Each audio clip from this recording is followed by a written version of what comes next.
You look out the window and watch the climate change happening.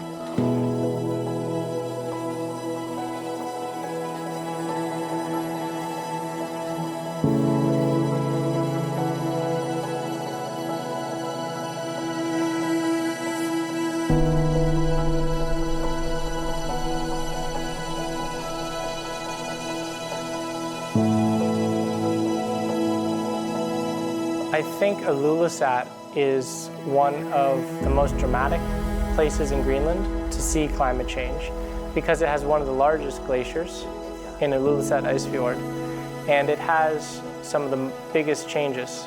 That band of clean exposed bedrock that I was talking about, it's really wide. It's huge in Ilulissat, and you can see the glacier flowing into the sea and just how high the stresses are and the ice dynamics causing all those cracks in the icebergs flowing into the ocean. It's a very dramatic setting.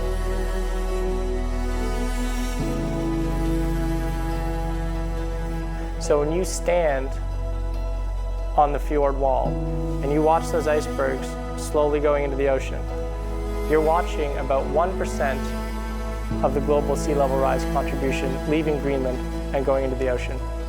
It's one of the biggest point sources of ice loss from the ice sheet today.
We cannot get around that. We can come up with a lot of other factors that might influence it, but our carbon footprint is the key factor in this aspect, because we don't get around the fact that it is our carbon emissions that are the key factor in this.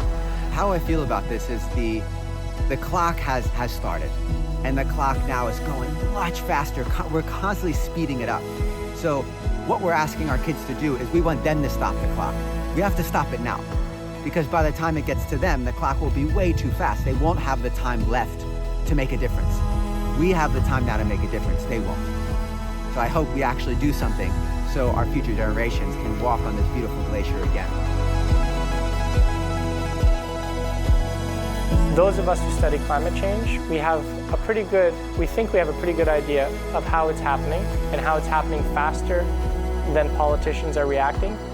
But an event like that comes and it's happening even faster than I think it should be happening, which makes me a little cautious about where we're going in the future. It's happening faster than we forecast at the moment.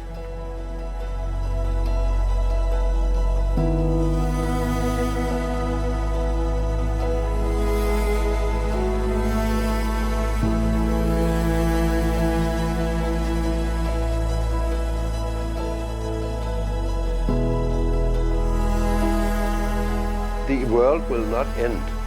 If we get climate change, it will be a new situation. But we will not all die, and the earth will not end. It will just be another one. And it's very important that the young people do not panic and say, oh, now everything stops. No, we have to take the challenge to think, to adapt, and to cut back on emissions in a sensible way. But take it easy. Don't panic.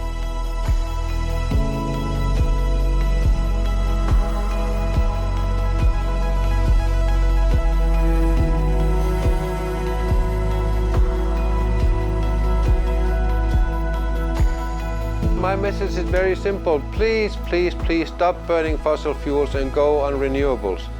Wind, solar, hydropower, whatever. That would be so lovely.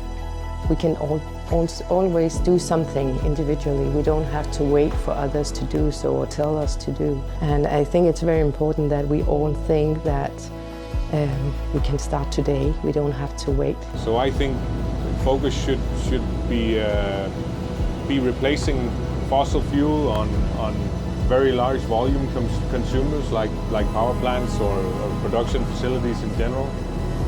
Our neighbors are burning, we are drowning, so please be more thoughtful of your fossil fuel consumption and commute to work by public transport at least once a week. That would be nice.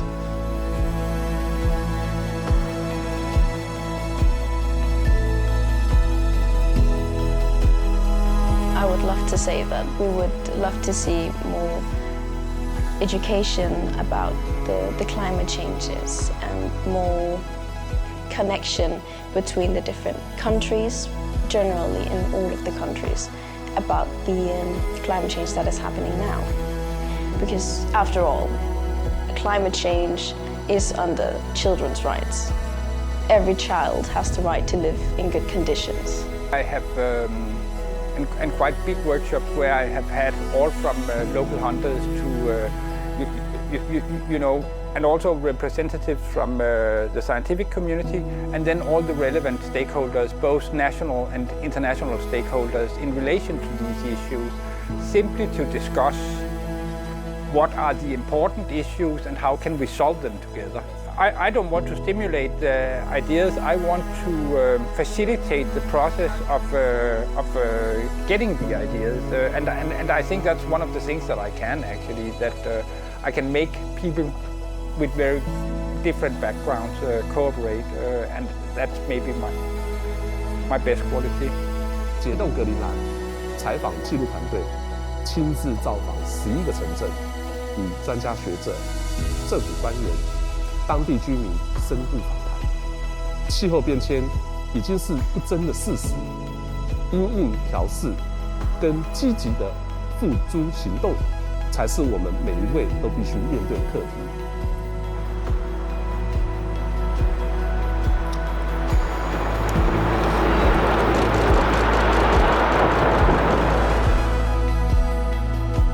然而，格陵兰的冰融也带来了丰沛的水利资源，使得这里的再生能源使用率超过了60%。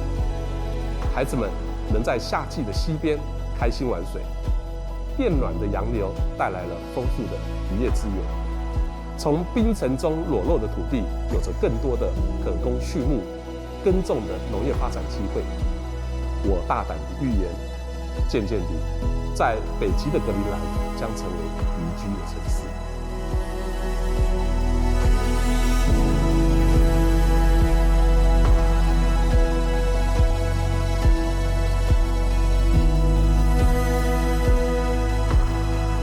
The best advice I feel I can give to this documentary is to support civil society to become more active in promoting solutions to climate change.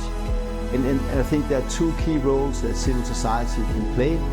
One is as voters, and put pressure on politicians and governments to be more aware of the impacts of climate change, and that we need to find solutions very soon to climate change. The second is becoming active consumers and put pressure on business to deliver more green products in line with the net zero targets, and also of course products that are green, more green in totality. And I think that the more you can link what you're doing on spot, on site, different places in the world, to the global movements for civil society, the more impact the documentary will have.